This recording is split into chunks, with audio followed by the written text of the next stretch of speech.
Why are buildings made of steel? Strong, light, and flexible, steel frames offer many advantages over wood and concrete, especially where skyscrapers are concerned. Steel makes big buildings relatively light, with tremendous load-bearing capacity. The upper floors won't crush the floors beneath them, and steel holds up better to weather and fire. Most skyscrapers are built on steel or concrete frames, which is a grid of columns and beams that goes all the way through the building. The World Trade Center was different.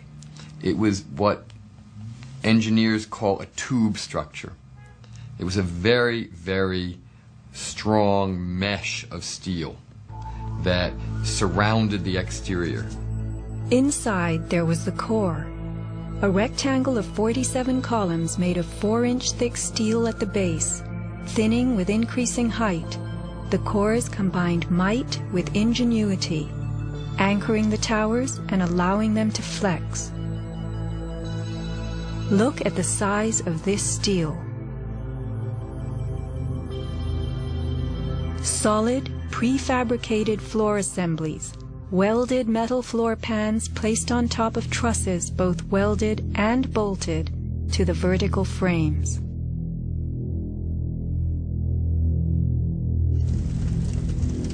The story we were told. This rock-like steel grid gave way because fire warped the trusses, causing the bolts to fail. As the trusses sagged and fell, the floors dropped with them. In its 2002 documentary, Why the Towers Fell, PBS creates a video model. Once the trusses fail, the floors they were holding cascade down with a force too great to be withstood. The result is what's called a progressive collapse, as each floor pancakes down onto the one below. What remains standing? The tall, indestructible core. Why does PBS fail to explain the complete disappearance of the Twin Towers' cores?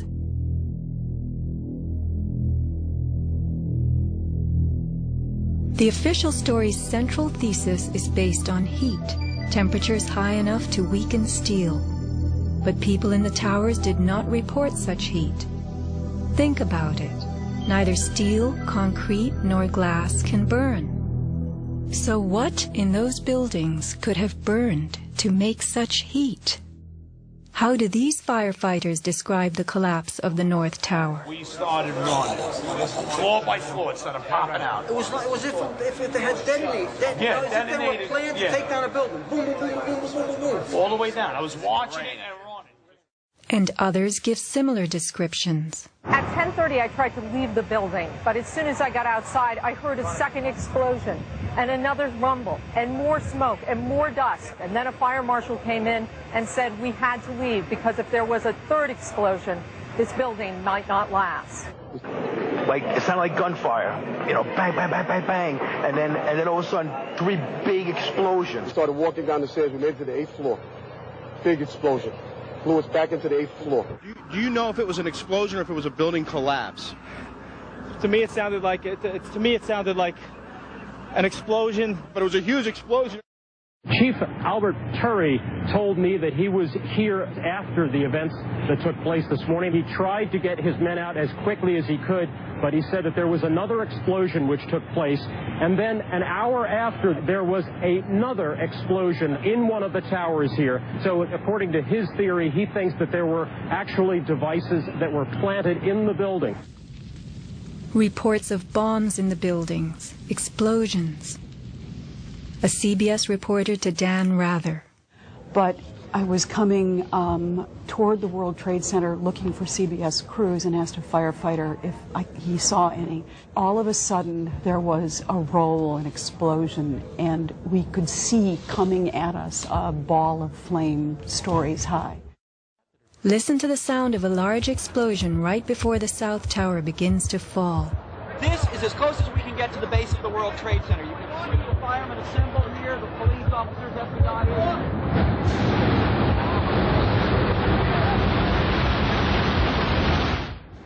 Sound reaches us after what we see. If the boom we just heard was the sound of the building collapsing, it would follow the collapse. Instead, the boom is heard before. Whoa, whoa, whoa. Bring it back.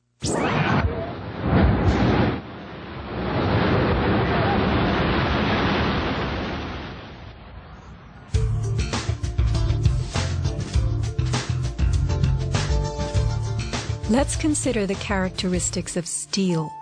Steel is an alloy of iron containing added carbon for flexibility, workability, and strength. In the days of old, blacksmiths heated iron till it was red and pounded it for hours to form it. Horseshoes, knife blades, and plowshares were typical creations.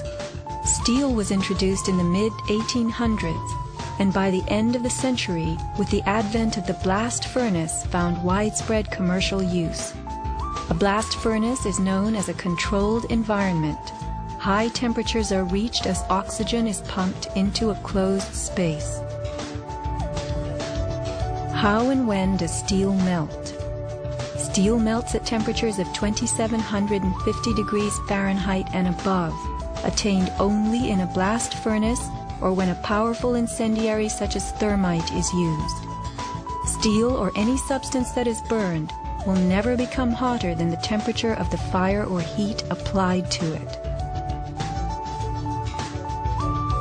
An open-air hydrocarbon fire reaches a maximal temperature of some 1200 degrees Fahrenheit in a dirty or uncontrolled burn, characterized by red-orange flames. Red-orange flames are what we saw on September 11th. Even the fireball caused by the plane strike was red-orange.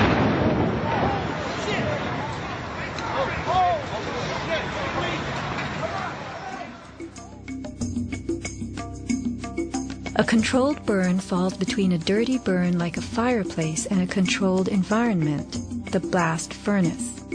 A controlled burn employs a regulated mix of air and fuel, an example being your gas stove or the engine in your car. You can fire up your gas stove all day long, making soup, roasting a duck, or simmering a stew. Made of steel, your stove will not melt, and nor will your pots and pans. This is a kerosene heater designed for use in any ordinary house. The heater runs on jet-grade kerosene contained in this tank. Made of steel, the heater can operate all night and all day. The kerosene fumes ignite and burn inside it, never causing even the smallest part of this heater to weaken or melt. Yet we were led to believe that these tremendous buildings, framed in steel and surfaced in aluminum, totally collapsed from small scattered fires and 90 minutes of smoke. Take note of these hurtling beams, thrown laterally outward as the tower comes to earth. Would fire have the strength to eject such huge hunks of metal? MIT engineering professor Thomas Eager's 2001 paper is officially considered the academic standard for explaining the World Trade Center collapses. In it, he tells us that steel loses half its strength at 650 degrees Celsius, and that the fires that day did not get much hotter than this. He stresses, however, that the fires did not burn evenly. It was the uneven temperatures that caused the steel to deform and some of the floors to fail. These falling floors brought down the whole building. While it was impossible for the fuel-rich diffuse flame fire to burn at a temperature high enough to melt the steel, its quick ignition and intense heat caused the steel to lose at least half its strength and to deform, causing buckling or crippling. This weakening and deformation caused a few floors to fall, while the weight of the stories above them crushed the floors below, initiating a domino collapse. In plain language, straight from MIT,